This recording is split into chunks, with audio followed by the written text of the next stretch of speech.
अस्सलाम वालेकुम, क्या हाल चाल है सबका? ठीक हो?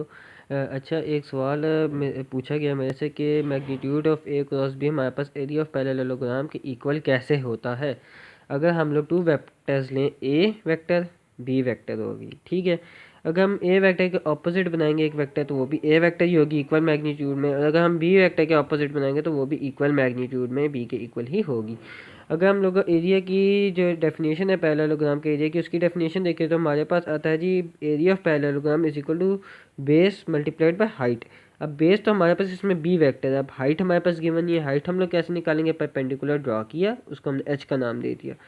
इस परपेंडिकुलर की ये जो ट्राइंगल है हमारे पास, इसके अंदर हम लोगों ने रीज़न 1 में देखें तो साइन थीटा की प्रॉपर्टी लगाई है, H divided by vector A sine theta के इक्वल होता है। कैसे? Perpendicular over sine theta is equal to perpendicular over hypotenuse. इधर से हम लोगों ने एच की वैल्यू निकाल लेनी है। एच की वैल्यू क्या आई? ए साइन थीटा। अगर हम इसको इक्वेशन 1 इस बी क्रॉस एच में पुट करें, b vector a vector sine theta आ गया। अगर हम इसको मल्टीप्लाई करें तो क्या बना हमारे पास? A B sine theta. A b हमारे पास वेक्टर है। अगर हम रीज़न 2 में देखें, जो मैंने रीज़न 2 लिखी है, by the definition of cross product, definition of cross product के लिहाज से ए क्रॉस बी हमारे पास किसके इक्वल होता है? A B sine theta N hat के। एन हैट हमारे पास इसमें यूनिट वेक्टर है। एन हैट को अगर हम हटाएंगे तो हमारे पास यहाँ पे ए क्रॉस बी का मैग्नीट्यूड बन जाएगा। ए क्रॉस बी का magnitude is equal to A B sine theta. अब हमारे पास हमें यह पता चल गया ए क्रॉस बी का magnitude A B sine theta के इक्वल होता है। रीजन 2 से हम लोगों ने साबित किया कि एरिया ऑफ पैरेललोग्राम किसके इक्वल होगा? ए क्रॉस बी के मैग्नीट्यूड के इक्वल। अगर हम लोगों से सवाल आ जाए कि हम लोग ये प्रूव करें कि area of triangle is equal of half of magnitude of A cross B, या फिर area of triangle is equal to half of area of parallelogram.